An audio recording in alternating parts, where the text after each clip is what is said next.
చూపును బట్టి తీర్పు తీర్చకు, విశ్లేషణతో సంగతులను తెలుసుకో.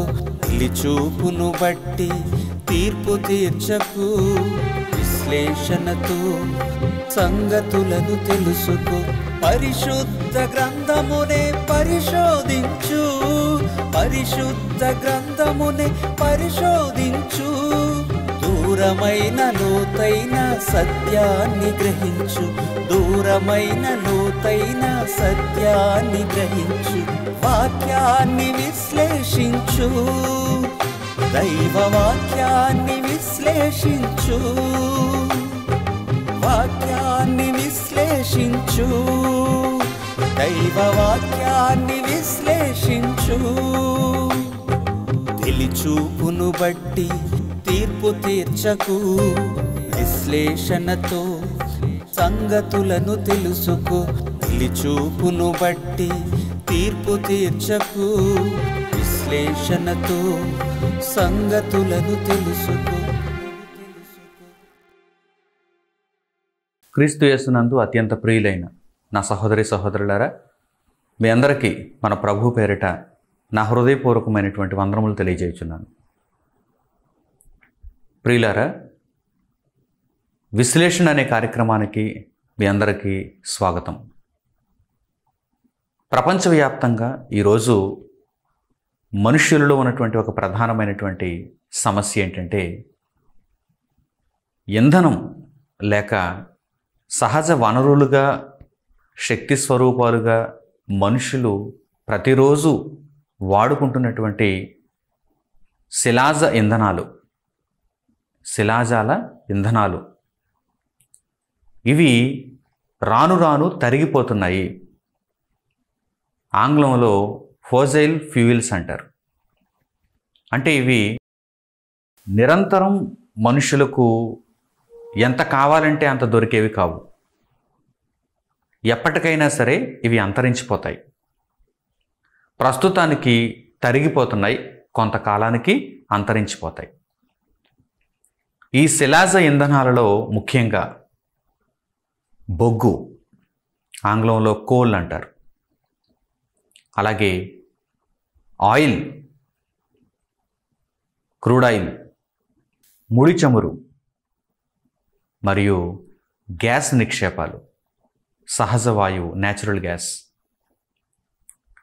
ముఖ్యంగా ఈ బొగ్గు, క్రూడ్ ఆయిల్ మరియు గ్యాస్, ఈ నిక్షేపాల మీద ఈరోజు ప్రపంచం నడుస్తోంది. బొగ్గు మీద ఆధారపడినటువంటి దేశాలు ఎన్నో ఉన్నాయి. క్రూడ్ ఆయిల్ మీద ఆధారపడినటువంటి దేశాలు ఎన్నో ఉన్నాయి. సహజ వాయువు మీద ఆధారపడినటువంటి దేశాలు కూడా ఎన్నో ఉన్నాయి. ఇక కొన్ని దేశాలు మాత్రమే న్యూక్లియర్ శక్తిని వినియోగించుకుంటున్నాయి. మరికొన్ని దేశాలు మాత్రమే సౌరశక్తిని వినియోగించుకుంటున్నాయి. సూర్యుని నుండి వచ్చేటువంటి శక్తిని వినియోగించుకుంటున్నాయి.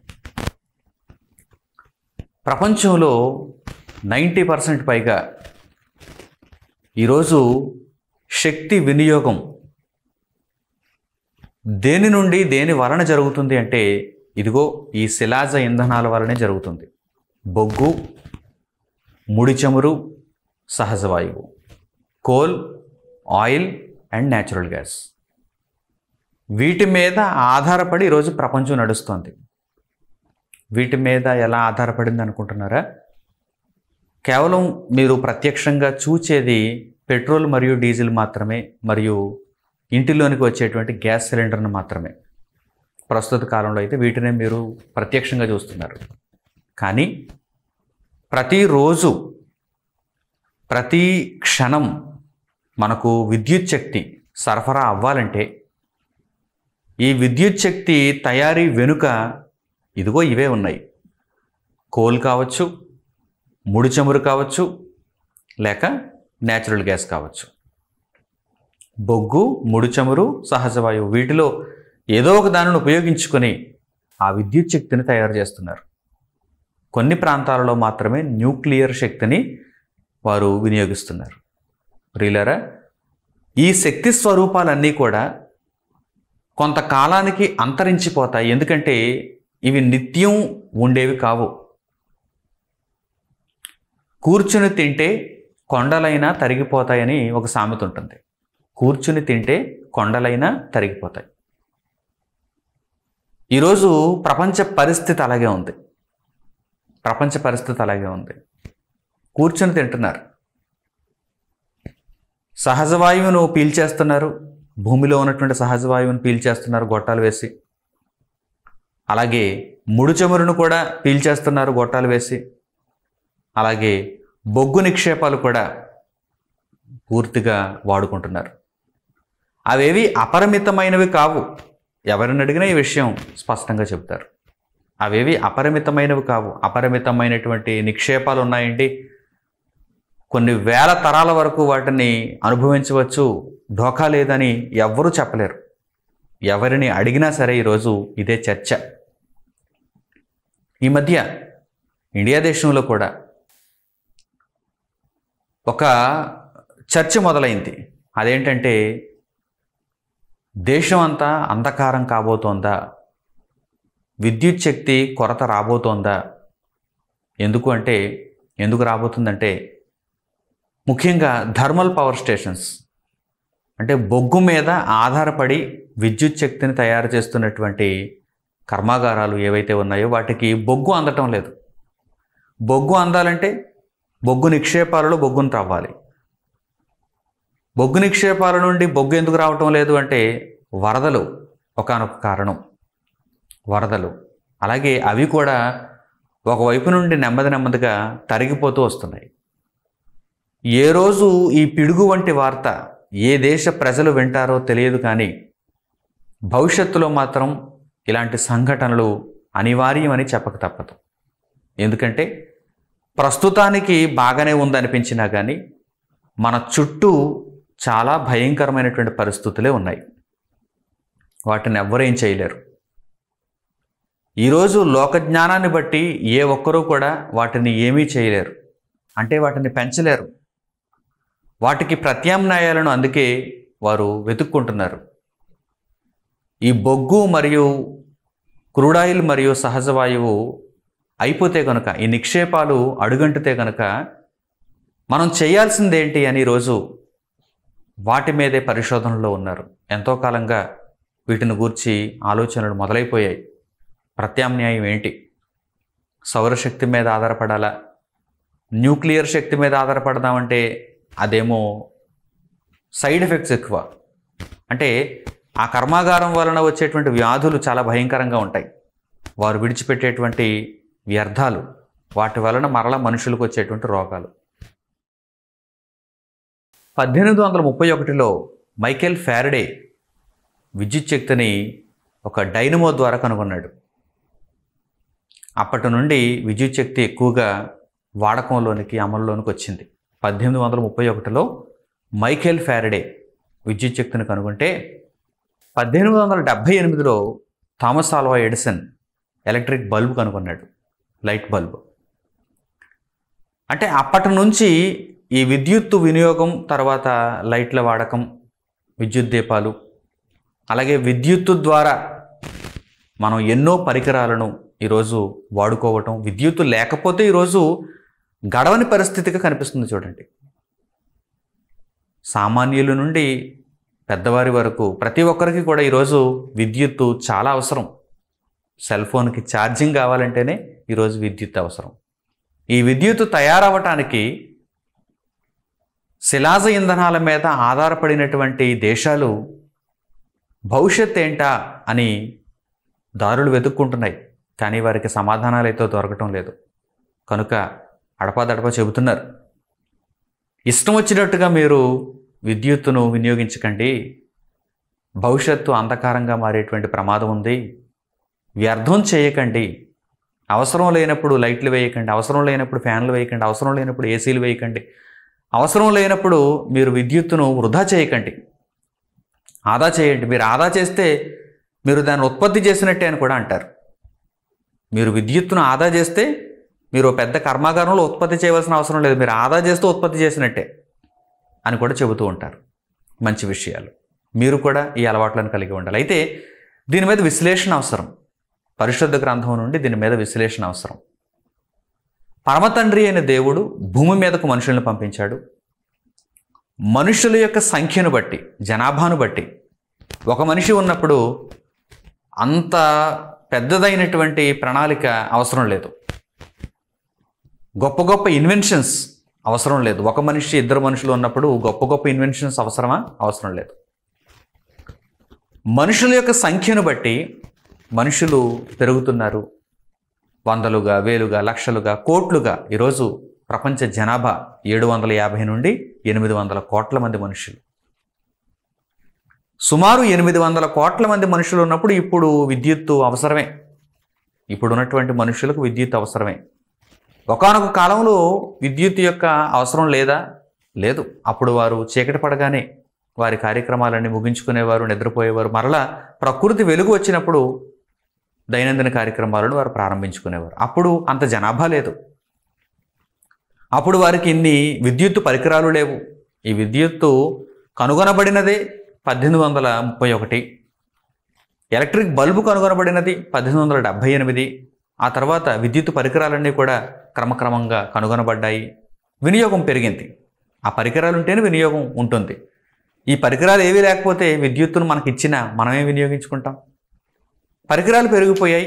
ఈరోజు ప్రతిదీ కూడా ఒక పరికరం ద్వారా, ఒక మెషిన్ ద్వారా పనిని చేయించుకోవటానికి మనిషికి అలవాటైపోయింది. ఇంటిలో స్త్రీలనే చూడండి.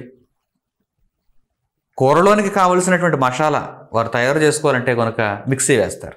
ఇంతకు మునుపైతే ఒక చిన్న రోటిలో దానిని తయారు చేసుకునేవారు. ఒక పిండి పదార్థం కావాల్సి వచ్చినప్పుడు దానిని ఈరోజు గ్రైండర్లో వేస్తున్నారు. ఇంతకుముందు అయితే కూర్చొని రుబ్బుకునేవారు. ఏదైనా ఒక డ్రై పొడి పిండి పదార్థం కావాలంటే కనుక రోటిలో వేసి దంచుకునేవారు. తద్వారా వారికి ఒక కారమో, పసుపు, ఏదో ఒక పిండి పదార్థం వరకు వచ్చేది. ఈరోజు ప్రతీది కూడా ఇంటిని ఓడ్చలేక వ్యాక్యూమ్ క్లీనర్, ఇంటిని ప్రతిరోజు ఓడ్చలేక వ్యాక్యూమ్ క్లీనర్. ప్రతిదానికి విద్యుత్ అవసరం. ఆ విద్యుత్తుతో పనులు ఈరోజు పరికరాల ద్వారా మనుషులు చేయించుకుంటున్నారు. మనుషులు మాత్రం తీరుబడిగా కూర్చుంటున్నారు. మరి విద్యుత్ వినియోగం పెరిగిపోదా? కాస్తైనా మనం పని చేయాలి. శారీరకంగా కేవలం తిని కూర్చోవడం మాత్రమేనా? పని చేయాలి. అందుకే పూర్వకాలంలో ఉన్న మనుషులు చాలా దిట్టంగా ఉండేవారు. చనిపోయేంత వరకు కూడా వారు ఆరోగ్యవంతంగా ఉండేవారు. ఇప్పుడేమో లేనిపోని రోగాలు, 30 ఏళ్లకే షుగర్, బీపీ, పలు రకాలైనటువంటి వ్యాధులు ప్రతి మనిషిని ఈరోజు పట్టి పీడిస్తున్నాయి అనటానికి కారణం ఇది ఒకానొకటి. మనిషి చేసుకున్నటువంటి స్వయంకృత అపరాధం ఈరోజు మనిషినే పట్టి పీడిస్తోంది. ప్రియులారా, ఈ విషయాలన్నింటినీ దృష్టిలో ఉంచుకొని విశ్లేషణ మనం చేయగలిగితే అసలు మరి భవిష్యత్తు ఏంటి? భవిష్యత్తు ఏంటి? ఈ ప్రపంచానికి భవిష్యత్తు ఉందా? క్రీస్తు రాకడ జరిగేంత వరకు మనుషులు అసలు బ్రతకగలరా? ఈ నిక్షేపాలన్నీ అయిపోతే పరిస్థితి ఏంటి? అంధకారంగా మారిపోతే పరిస్థితి ఏంటి? ప్రియులారా, కాలాన్ని బట్టి దేవుడు ప్రతి వసతిని సమకూర్చుతున్నాడని మీకు ముందుగా తెలియజేశాను. ఒక మనిషి ఉన్నప్పుడు ఆ మనిషికి కావలసినటువంటి వసతిని దేవుడు అనుగ్రహించాడు. 100 మంది, 1000 మంది, 1,00,000 మంది ఉన్నప్పుడు వారికి కావలసినటువంటి వసతిని దేవుడు అనుగ్రహించాడు. కోటాను కోట్ల మంది మనుషులు వచ్చినప్పుడు ఆ యొక్క ఇన్వెన్షన్స్ జరిగాయి. అంటే శాస్త్రవేత్తలు కనుగొన్నారు, కావలసిన వాటిని కనుగొన్నారు. ఆ శాస్త్రవేత్తలకు బుర్ర ఇచ్చేది కూడా దేవుడే. చాలామంది అనుకుంటారు శాస్త్రవేత్తలు స్వంతంగా తమకు తామే మేధాశక్తిని కలిగిన వారేమో అనుకుంటారు. ఆ బుర్ర ఇచ్చింది దేవుడే, ఆ సహాయం చేసేది దేవుడే. ఒక రోగం వచ్చింది, ఆ రోగానికి మందు కనుగొనాలంటే కనుక, ఔషధాన్ని తయారు చేయాలంటే కనుక ఆ బుర్ర ఇచ్చేది దేవుడే. కొంతకాలం పడుతుంది. ఆ కాలం అంతా వారు ప్రయత్నిస్తారు. దేవుడు సరేలే అని వారికి బుద్ధినిస్తాడు. లోకమందు బ్రతకటానికి, మిగిలిన వారిని అందరినీ బ్రతికింప చేయటానికి దేవుడు వారికి సహకరిస్తాడు. అయితే వారు గుర్తెరగరు. వారేమనుకుంటారు, ఇది మా సొంత శక్తి వలన జరిగింది, మా ప్రయత్నాల వలనే జరిగింది, మా బలం వలన జరిగింది అనుకుంటారు. కారణం దేవుడు. వారికి బ్రతుకునిచ్చింది దేవుడు, వారి బుర్రలో ఆ ఆలోచనలు పెట్టింది దేవుడు. వారు గుర్తించరు, చుట్టూ ఉన్న సమాజము దేవుణ్ణి గుర్తించదు. ఇది ప్రారంభం నుంచి వచ్చుచున్నటువంటి వాడుక కదా, దేవునికి విలువనివ్వకపోవడం. అయితే మానవుల యొక్క అవసరాలకు తగినట్టుగా దేవుడు ప్రతిక్షణం కూడా మనుషులను జ్ఞాపకం చేసుకుంటున్నాడు. దేవుని వలన అవుతుందా? ఒకవేళ ఈ శిలాజ ఇంధనాలు తరిగిపోతే, అంతమైపోతే, పూర్తిగా మాయమైపోతే, వీరికి మరో ప్రత్యామ్నాయాన్ని చూపగలిగినటువంటి ఆ శక్తి, క్యాపబిలిటీ దేవుని దగ్గర ఉందా అంటే ఉన్నది. దేవుడు ఏమైనా చేయగలడు. ఆయన సర్వశక్తిమంతుడు. దీనికి సంబంధించినటువంటి ఎన్నో ఉదాహరణలను దేవుడు చరిత్రలో పొందుపరిచాడు.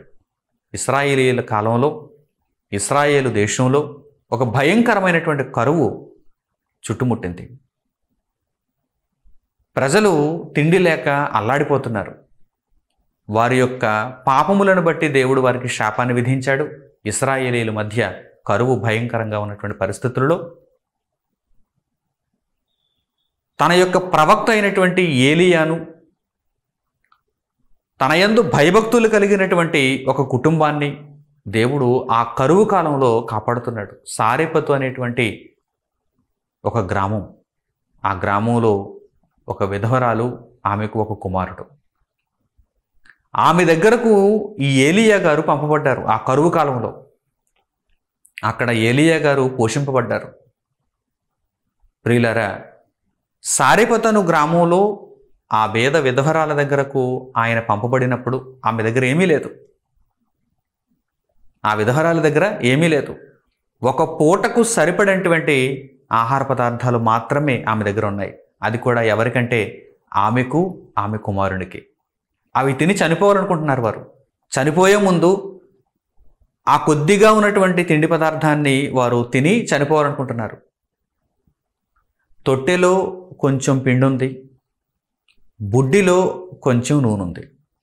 అప్పములు చేసుకుని తిని చనిపోవాలనుకుంటున్నారు. అటువంటి పరిస్థితుల్లో ప్రవక్త అయినటువంటి ఏలియా అక్కడికి వెళ్ళడం జరిగింది. రాజుల మొదటి గ్రంథం 17వ అధ్యాయంలో ఈ సందర్భాన్ని మీరు చూడగలరు. ప్రవక్త అయినటువంటి ఏలియా అక్కడికి వెళ్ళడం జరిగింది. ప్రవక్త అడుగుతాడు, అమ్మా నాకు తినడానికి ఏమైనా పెట్టు. అప్పుడు ఆమె పరిస్థితి చెబుతుంది, అయ్యా చనిపోవడానికి సిద్ధంగా ఉన్నాం, చనిపోయే ముందు వీటిని తిని చనిపోవాలనుకుంటున్నాం అన్నప్పుడు, మీరు ఆశ్రయించిన దేవుడు, నేను ఆశ్రయించిన దేవుడు, సర్వలోకానికి దేవుడు శక్తిహీనుడు అనుకుంటున్నారా? బలహీనుడు అనుకుంటున్నారా? ఆయన మీద ఆధారపడినటువంటి ప్రజలను ఆయన ఏ విధంగా పోషించాలో ఆయనకు తెలుసు. ఏ సమయమందు, ఏ కాలమందు మనుషులను ఏ విధంగా ఆదుకోవాలో ఆయనకు తెలుసు. ఇది దేవునికి అసాధ్యం కదా అనుకోవటానికి ఏదీ లేదు. ఇది కరువు కాలం కదా, కరువు కాలంలో దేవుడు నన్ను ఎలా కాపాడతాడంటే నీవు ఆశ్చర్యాన్ని చూస్తావమ్మా అన్నాడు ఆ పేద విధవరాలతో, ఆ సారెపతను గ్రామంలో ఉన్నటువంటి విధవరాలతో. మొదటిగా దేవునికి ప్రాధాన్యత ఇవి. ఇదిగో నేను నీ ఇంటికి వచ్చాను గనుక, దేవుని ప్రవక్తను గనుక, దేవుని మాటలను ప్రకటించేవాడను గనుక దేవునికి నీవు మొట్టమొదట విలువనివ్వాలి. మొదట నీవు అప్పం చేసి నాకు తీసుకునిరా, నిన్ను బ్రతికించే పూచి నాది అన్నాడు. అలాగే ఆమె మొదట అప్పము చేసి ఆయనకు పెట్టింది. ఆ తరువాత కరువు కాలం ఎంతవరకు అయితే ఉందో అంతకాలం కూడా ఆ తొట్టెలో పిండి అయిపోలేదు, ఆ బుడ్డిలో నూనె అయిపోలేదు. ఈరోజు భూమిలో బొగ్గు అయిపోతుంది, భూమిలో ముడి చమురైపోతుంది, భూమిలో సహజవాయువు అయిపోతుంది. ఇవన్నీ శిలాజ ఇంధనాలు. కొన్ని వేల టన్నులు ఉన్నా కానీ మనుషులందరూ తిని కూర్చుంటే అయిపోదా? ప్రతిరోజు ఇష్టానుసారంగా వాడుకుంటుంటే అయిపోదా? అయిపోతుందని రోజు భయపడుతున్నారు, గగ్గోలు పెడుతున్నారు. కానీ దేవుని శక్తి వలన పోషింపబడుతున్నటువంటి ఆ కుటుంబం, అలాగే అక్కడ ఉన్నటువంటి ఏలియా అనే ప్రవక్త, వారిని బట్టి దేవుడు వారికి ఇచ్చినటువంటి ఆశీర్వాదాన్ని మనం చూడగలిగితే, కరువు కాలం అంతా కూడా, ఇశ్రాయేలు దేశంలో కరువు కాలం ఎంతవరకు అయితే ఉందో అంతకాలం కూడా దేవుడు ఆ కుటుంబాన్ని, ఏలియా గారిని ఈ విధంగా పోషించాడు.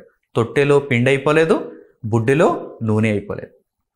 వారు ప్రతిదినం చక్కగా కడుపు నిండా ఆహారాన్ని భుజించి దేవుని మహిమను చూడగలిగారు. దేవుని యందు అపారమైనటువంటి విశ్వాసమును ఉంచగలిగారు. ప్రియులారా, ఈరోజు మీ జీవితాలలో కూడా ఈ విశ్లేషణ చక్కని పాఠాన్ని నేర్పించగలిగితే దేవునిపై ఎప్పుడూ కూడా అవిశ్వాసాన్ని ఉంచకూడదు. ఎప్పుడైతే దేవునిపై అవిశ్వాసం కలుగుతుందో అదే మన పతనానికి ప్రారంభం, తొలిమెట్టు అవుతుంది. మనము దేవుని ఎడల అపారమైనటువంటి విశ్వాసాన్ని కలిగి ఉన్నప్పుడు ఇదిగో ఇటువంటి అద్భుతాలను మనం చూడగలం.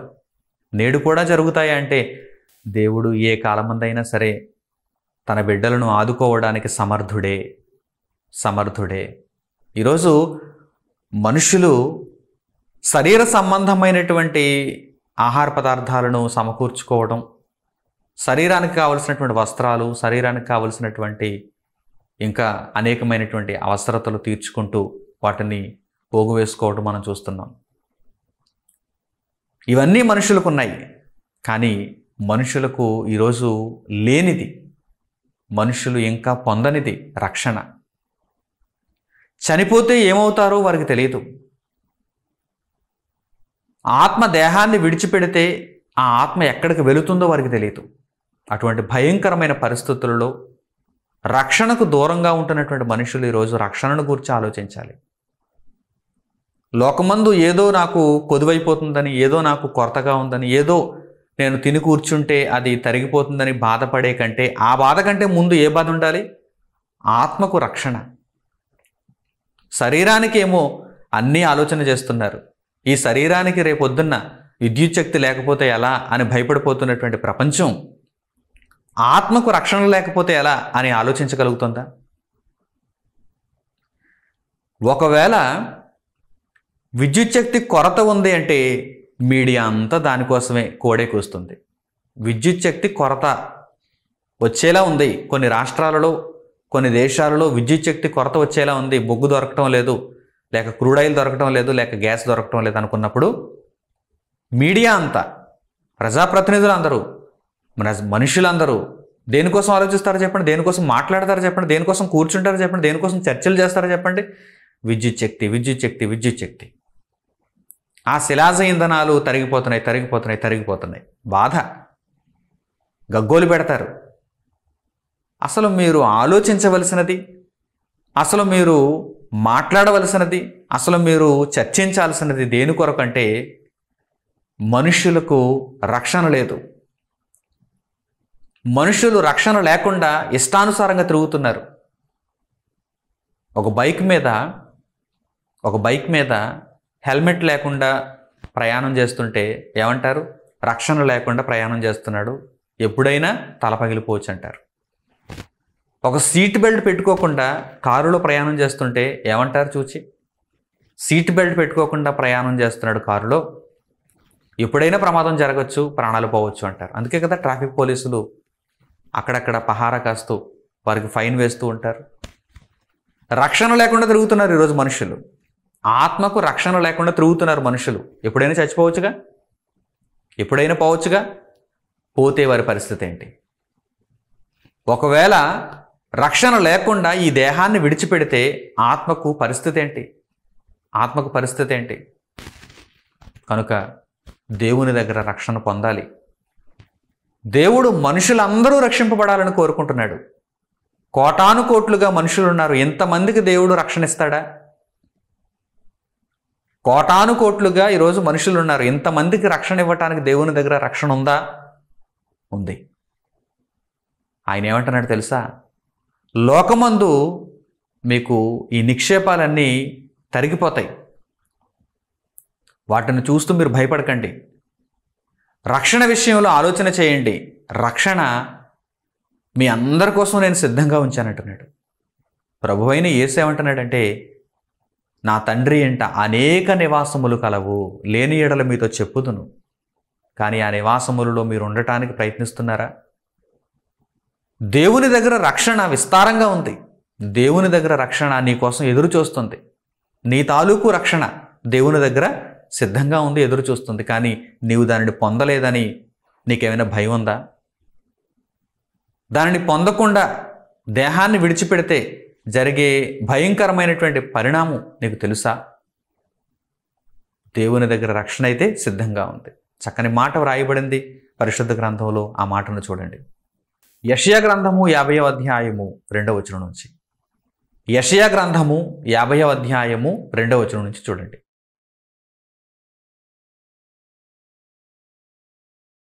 నేను వచ్చినప్పుడు ఎవడునూ లేకపోనేలా, నేను పిలిచినప్పుడు ఎవడునూ ఉత్తరం ఇయ్యకుండానేలా, నా చెయ్యి విమోచింపలేనంత కొరచయైపోయినా విడిపించుటకు నాకు శక్తి లేదా?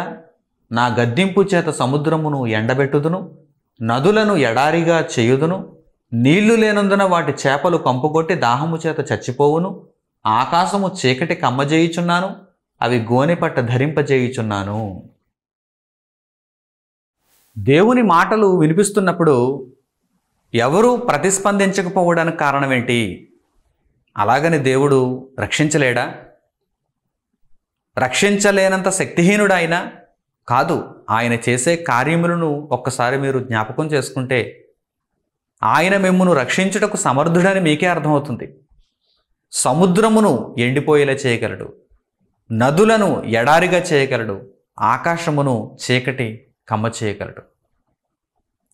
అంటే ఆయన చేసే కార్యములు చిన్న చిన్నవిగా ఉండవు, భయంకరమైనవి, భారీ స్థాయిలో ఉండేవి. వాటిని చూస్తేనే మనిషి హడలిపోతాడు.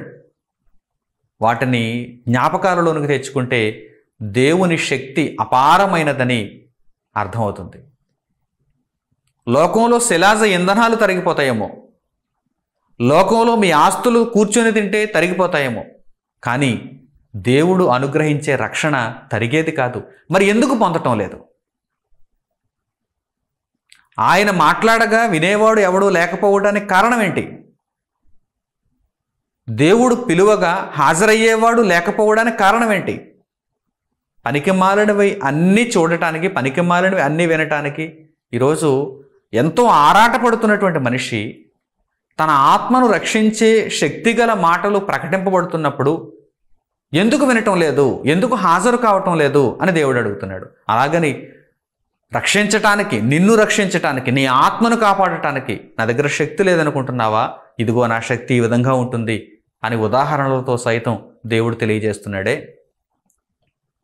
అయితే మార్పు లేని మనిషికి ఈ మాటలే ఒక తీర్పుగా ఉంటాయి. మార్పు లేదు. మనుషులకు తమ ఆత్మలను రక్షించుకోవాలనే ఆలోచన విధానం లేదు. ఇంధనాలు తరిగిపోతున్నాయేమోనని బాధపడిపోతున్నాడు, ఏమీ చేయలేడు. బాధపడినా, ఎంత గింజుకున్నా ఏమీ చేయలేడు కదా, ఎంత చర్చించుకున్నా ఏమీ చేయలేడు. కానీ ఆత్మను రక్షించుకోవటానికి అంత ఆలోచన ఉందా, అంత చర్చ ఉందా? లేదు.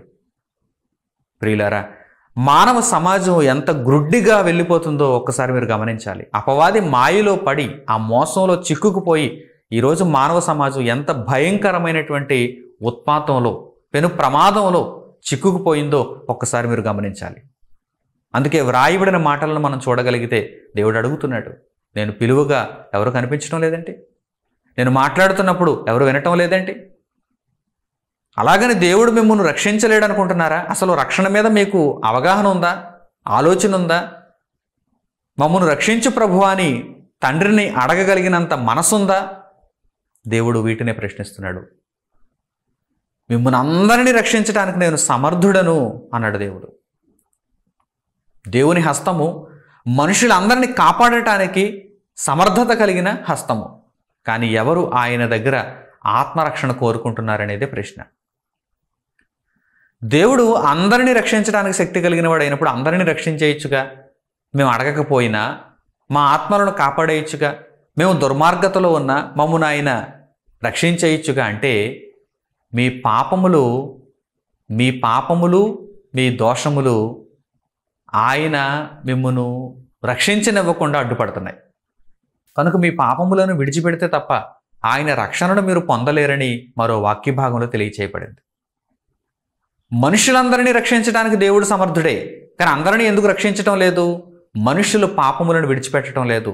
దోషులుగానే బ్రతకడానికి వారు నిర్ణయించుకున్నారు, వారు ఇష్టపడుతున్నారు. మరి ఆయన ఎలా రక్షించగలడు?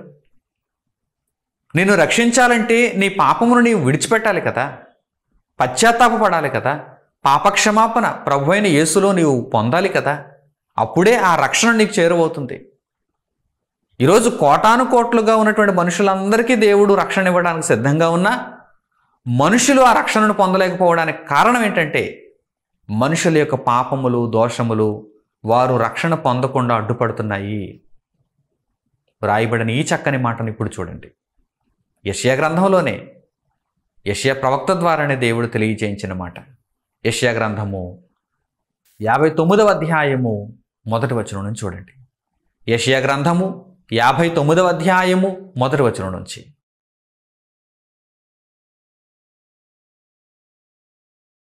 రక్షింపనేరకయుండునట్లు యెహోవా హస్తము కురుచకాలేదు, విననేరకయుండునట్లు ఆయన చెవులు మందము కాలేదు.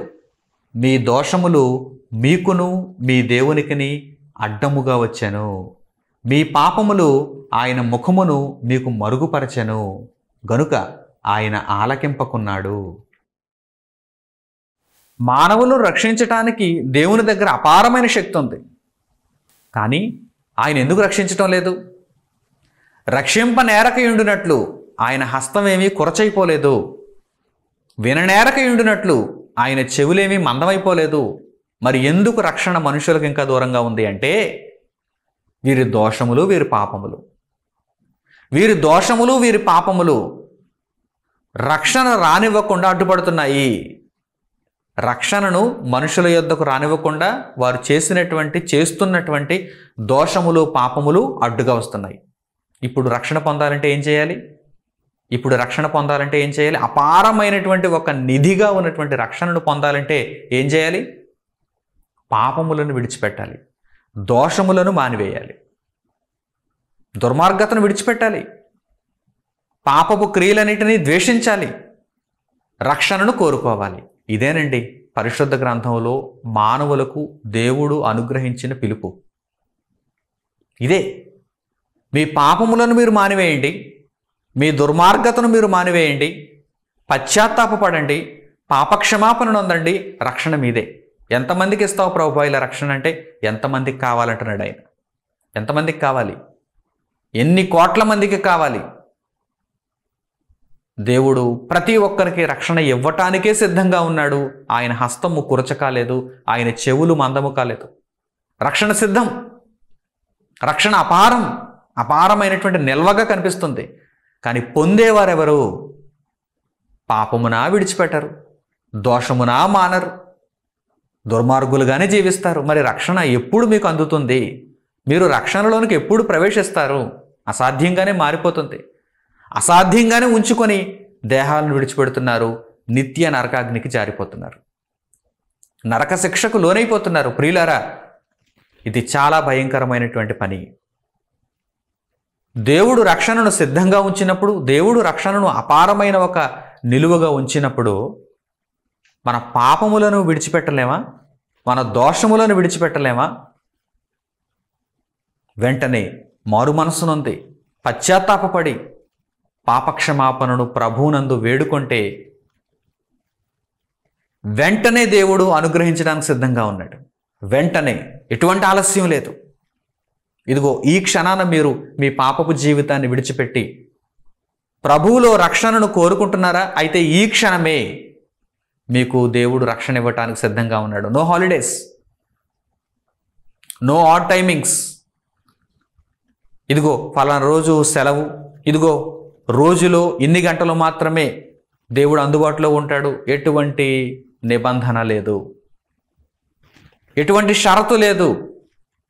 నీవు ఏ క్షణమందు, ఏ సమయమందు, ఏ పరిస్థితులలో నీవున్నా కానీ నీవు ఇప్పుడే దేవుణ్ణి రక్షణ వేడుకుంటే, ప్రభువా నా నిమిత్తమైన రక్షణ నీ యొద్ద సిద్ధంగా ఉన్నప్పుడు ఆ రక్షణను నేను పొందాలి అని మీరు ఆయుత్తపడి మీరు చేయాల్సిందేంటి? అడ్డముగా ఉన్నటువంటి పాపమును, దోషమును తీసేయాలి.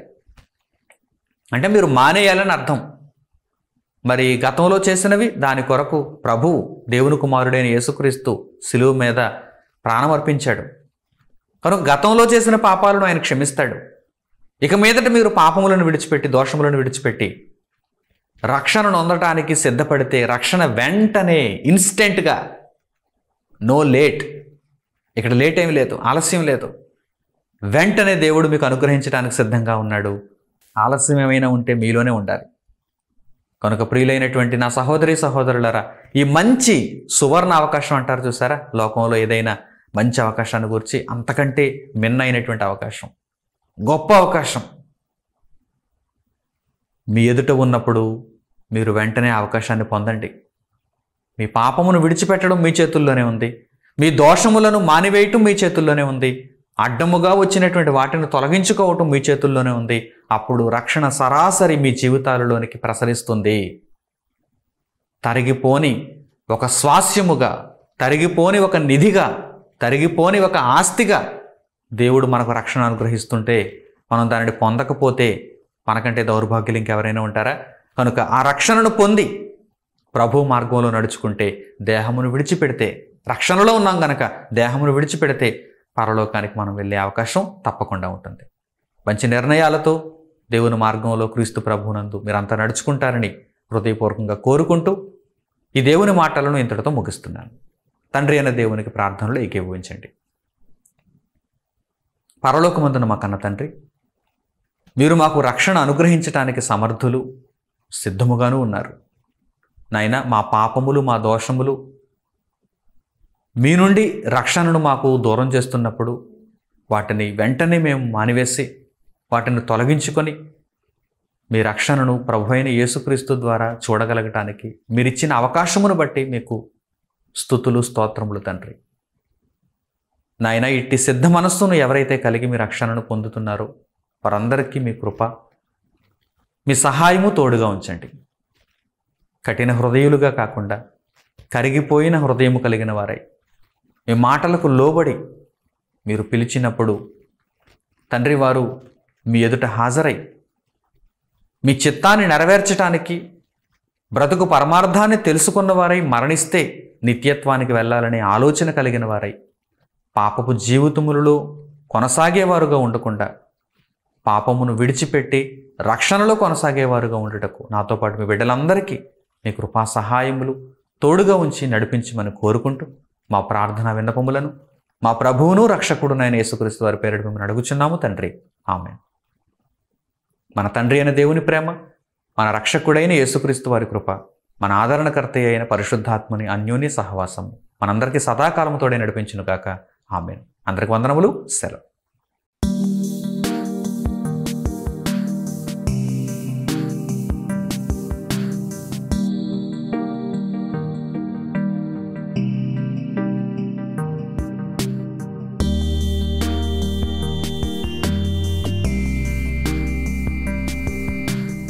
సహోదరులు మణికుమార్ గారు ప్రసంగించిన ఎన్నో ఆత్మ సంబంధమైన సంగతులను ఉచితంగా వీక్షించుటకు మా యూట్యూబ్ ఛానల్స్ను తప్పక దర్శించండి. మా సమాచారమును ఎప్పటికప్పుడు తెలుసుకొని ఆత్మీయ అభివృద్ధిని అందవలనంటే మా యూట్యూబ్ ఛానల్స్ను సబ్స్క్రైబ్ చేసుకోండి. సత్వర నోటిఫికేషన్ కొరకు సబ్స్క్రైబ్ బటన్ ప్రక్కన ఉన్న బెల్ సింబల్ను క్లిక్ చేయండి. మరిన్ని వివరాలకు మీరు సంప్రదించవలసిన మా ఫోన్ నంబర్స్ 8978414178 మరియు 8333927666. ధన్యవాదములు.